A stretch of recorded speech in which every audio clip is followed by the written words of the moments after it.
Talking with famous people. Well, and today in this video, I'm going to use the making of this video to explain Jungian cognitive functions to somebody who's new to typology, Jungian cognitive functions, MBTI, socionics, whatever you want to call it. All of those things I just mentioned are built upon the same core notion, this notion of Jungian cognitive functions that states that there are four ways of cognition, four ways of attention, four ways in which we notice things and make meaning, and that each of those has two different attitudes, one of which will manifest as the primary attitude in any given person.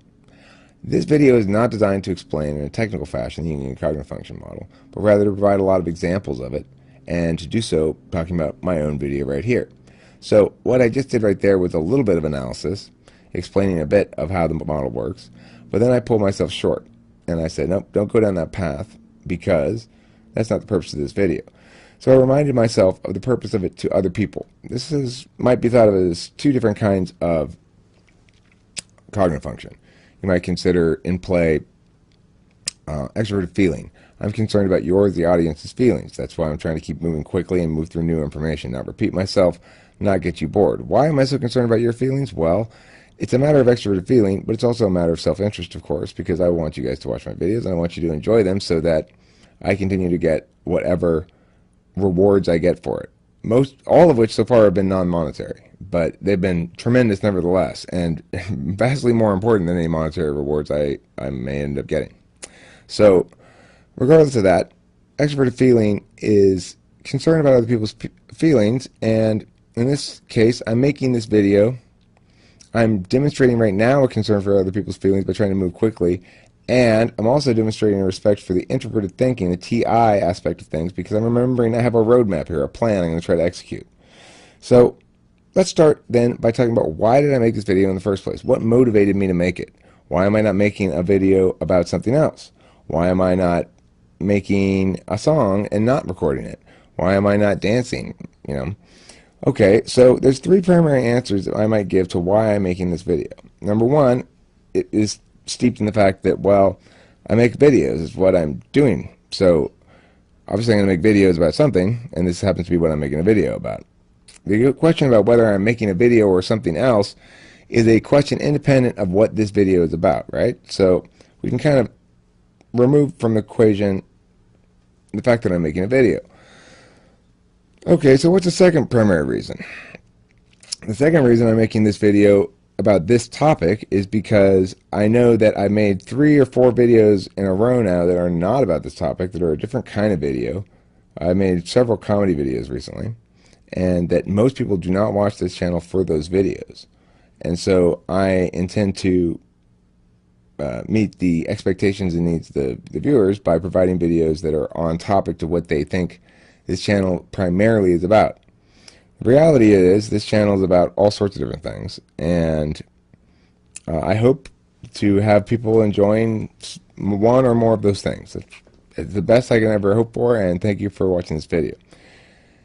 That's another example of FE. I'm making sure to attend to issues of arrogance, humility, perception, your perception of me as being either arrogant or humble.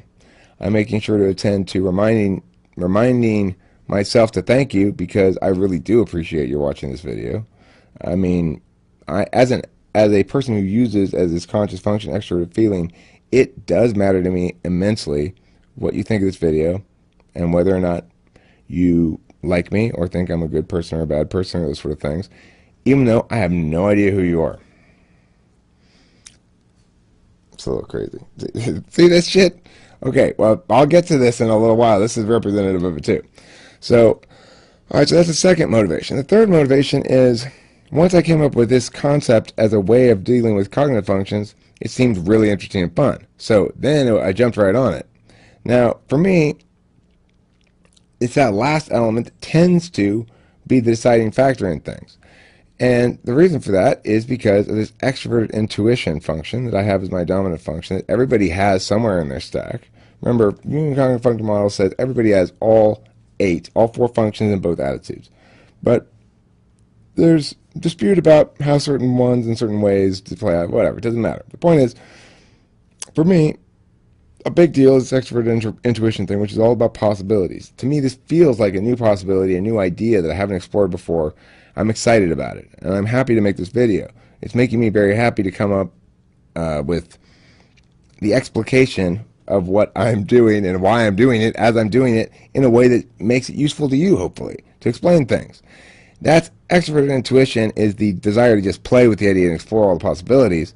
The desire to make it useful to you is primarily, from my perspective, FE. Okay, the ability to make it to you, that's extroverted feeling. Because why does it matter to me that you guys understand, follow along, and or think it's entertaining, and or think it's informative, or all those other things you're looking for in a video? Well, because I care about your perceptions and all the stuff we already talked about, right? But how exactly do I make sure that you understand what I'm talking about?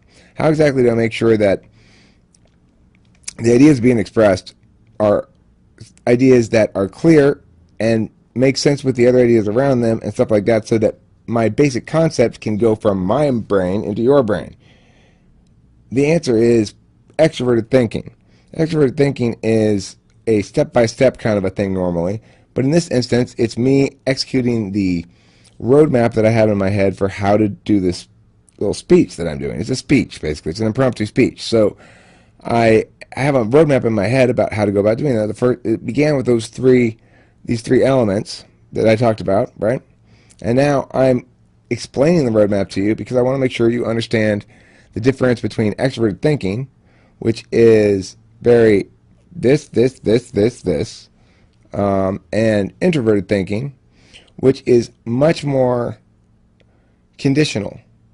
So introverted thinking allows one to be balancing competing, contradictory ideas in one's head against each other concurrently without having to assign one's position to either one, and to use them flexibly and not have to defend consistency externally. Because you're not trying to make it sensible to other people. It needs to make sense to you. You can use extroverted thinking later to make it sensible to other people. So in this instance, I'm trying to do both. I'm trying to express a concept that's very sensible inherently to me, that each of these behaviors of mine can be framed through the cognitive function model in a way that will be sensible to you, regardless of how experienced you are already with the cognitive function model. So I don't want to use a lot of jargon and stuff like that, right? Okay, so motivationally then, I think the core motivation for me is going to be one that some people would call pandering. It's like, well, I want to give people what they want. They want to talk about cognitive functions. But then the core motivation for me to actually do that, that's the core motivation to want to do it. The core motivation to actually do it is to find a way that's exciting and new and interesting to me. And that's the NE. Now, the fact that it happens to be these abstract models we're talking about, that relates to the fact that my tool function is introverted thinking. So I use introverted thinking high up in my priority list, which means if I'm going to find something exciting and fun possibility, it's going to be something that's abstract and model-based, like Jungian cognitive functions, or it might be music or something else like that. You know, I mean, I'm interested in a lot of things, but there's a reason why I tend to talk a lot about philosophy and abstract models and stuff, and it's because I use that introverted thinking as my main tool function. I use the extroverted feeling, your guys' perceptions of me, as a primary motivator. When I see that oh, I think those people like me and I think they're pleased with me, that makes me happy. It makes me like, oh, they're happy with me, yeah. You know, it's childish, but it's just my type. It's what type I am, an ENTP. And so, okay, so what is this then? We were going to get into this stuff. Well, first of all, this is example of poor SI, because I set it up in a way that I can't gesture now. I didn't even think about that. I've got lots of examples of poor SI in the process of setting up. Holding this lighter in my hand while trying to move something else inconveniently and unsuccessfully. And then finally realize, you got to put that down, Eric. There's another example of poor notions of space in general for me, which may link into the SI or maybe into something else, maybe into the unconscious TE. SI, introverted sensing. Introverted sensing means your relationship with your own body and space. But if you were to look around this place, it's not on the camera, and I don't want to move shit because it's like, it's too much out. Yeah, it's too, I don't even want to explain why I don't want to move shit. It's so complicated. So frustratingly, annoyingly, pointlessly complicated because I'm trying to half-ass shit all the time, right?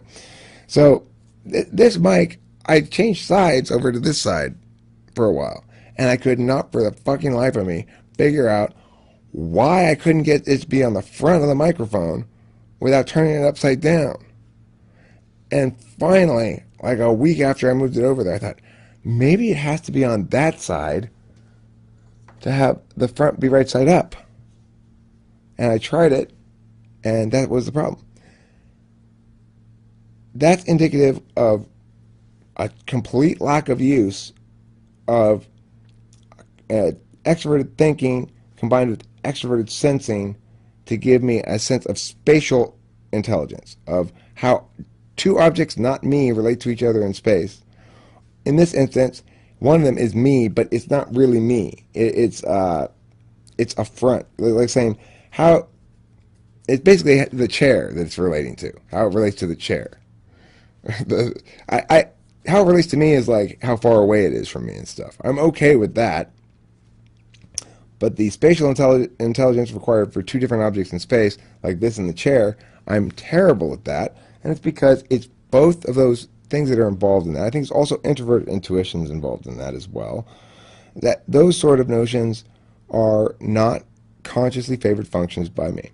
What that means is, while I do care actively about your perceptions of me, I am curiously blind to my own feelings about things. And I don't generally know how I feel about things. And ENTPs are famous for being in that position. Some people think that we tend towards sociopathy, but in fact it's not us. If anybody tends to sociopathy, it's ESTP or ESFP. But regardless, people call us manipulative, and they say we're cold. Cold, we're warm and merry, but when it gets down to it, cold, heartless bastards. It tends to be the criticism of us. And it's only true to the extent that you're periphery, right?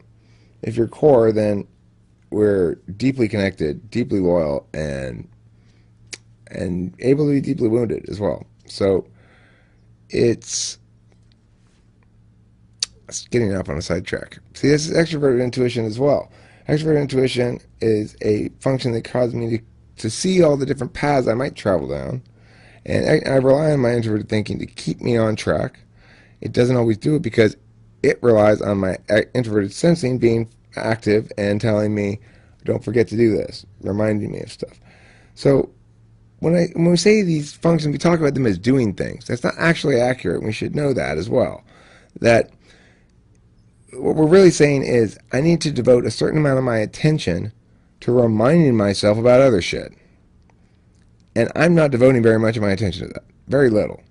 I'm devoting almost all my attention to the possibilities aspect of things. Now, in this instance, I've got the possibility understood in a large framework. So in other words, I've got the whole speech understood as a possibility for introverted thinking. I've thought it through a bit. I understand where it might go, where it might not go. And I'm relying on my extroverted intuition, again, to figure something out if I don't know where I'm going to go. So in this instance, I've got the set is larger as a possibility than will cause me to go completely off topic, right? It's too well defined, and everything will link back to everything else within it anyway because of the nature of the thing I'm doing. But now what I want to do is talk in this last little bit of video about the other side of things, the functions that I don't use. Thus far I've talked first about the ones that I do use consciously. The ones I don't use consciously include introverted intuition. That tells me when it's time to stop the video. That's one thing it tells me. It's like, okay, it's long enough now. It tells me, ooh, that's a good one. Or, after I'm done with it. It's not necessarily reliable in the moment, and it's not necessarily reliable for me right afterwards. Sometimes it takes me a few days to figure out whether I like something or not, or whether it's good or not. It's not my strongest suit. My strongest suit is coming up with more possibilities. An introverted intuitor's strongest suit will be identifying the perfect one. So the ideal combination of idea people is an INFJ and an ENTP. That's my opinion. And next let's talk about extrovert thinking, we talked about that a little bit already. It's typically referred to as a protocol-based function. There's protocol to this, setting up all the mics and stuff and doing all that kind of stuff. And my protocol is terrible because I don't have a system that I use, right? I do it a little differently every time. I've got a terrible system that I use which requires me to move the microphones out of the way, to move myself out of the way. To get out of this chair and move out of here, I have to move everything over there, and that's it. When I record, I have to move it all back over here and set it up again. There's got to be a better way, but I don't have it in place yet. I might someday, but then there'll be some new requirement. NE kills TE in this regard. NE has too many possible ways it wants to do things, and extrovert thinking, it wants you to do things the same way, right?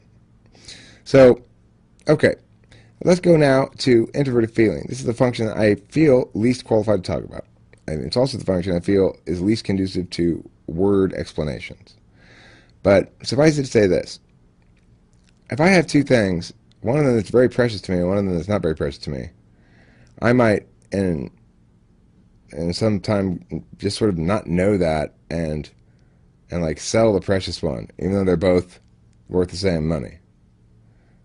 And not realize until later, like, oh, that was dumb. That was pretty important to me. Why did I sell that?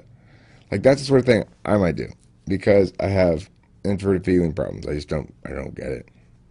I get it a lot better now, but it's not my strong suit. If you're an introverted feeler, then you can probably tell. Last one is extrovert thinking, sensing, and that is what I call it the do function. So what caused me to actually get off my ass and fucking set the shit up and push record and start the video and make this video happen? I don't know. I can't figure that out. I think about it a lot. But what's the difference? What's the difference between that moment when you weren't doing this and this moment when you started doing it? What made you start doing it? I don't know. Extroverted sensing is not conscious for me. It's in the 8th slot for me, according to MBTI. Don't worry about the fanciness stuff, but the bottom gist of it is, Sociana sort of thinks that SE is more of a dominant, controlling function.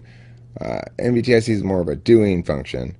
Both of them understand that it's about, like, your relation to other things in the moment and space, and, you know, saying, let's go, let's rock and roll. Just not saying it, just doing it, you know. But I don't know how that happens, but it happens to me all the time. I do shit all the time. I just don't know how exactly it happens. I tend to think of that, what I call 8th slot function, as whatever yours is in your 8th slot. I tend to think of it as a loosely tied down function. It's kind of a loose cannon function. It does what it does. You're not really aware of what it's doing, but it's active. So anyway, I hope that explains some of cognitive functions to you. That's what this video was intended to do. So if I achieved on an extrovert feeling level, you're perceiving me as successful in executing that task that I promised to do. And then on an introverted thinking level, I'll be satisfied if I rewatch it and see I didn't make any mistakes or fuck anything up. On an extrovert thinking level, that's for you to decide if it worked. I can't determine that. On an SE level, stoked, got something done. Fuck yeah, let's upload. On NE level, well, that's a cool idea. I like that one. That's fun. Let's move on to something else. SI level says, no, let's spend some time and reflect on that. That was fun. Maybe that's FI. I don't even know what FI is doing. Fucking around in the background, twiddling with its toes or something. Anyway, thank you for watching Talking with Famous People. If this was your first ever video watching Talking with Famous People, I do hope and encourage you to subscribe. And for anybody who's already subscribed or anybody who's just viewing it, thank you so much for your attention. I greatly, greatly appreciate it.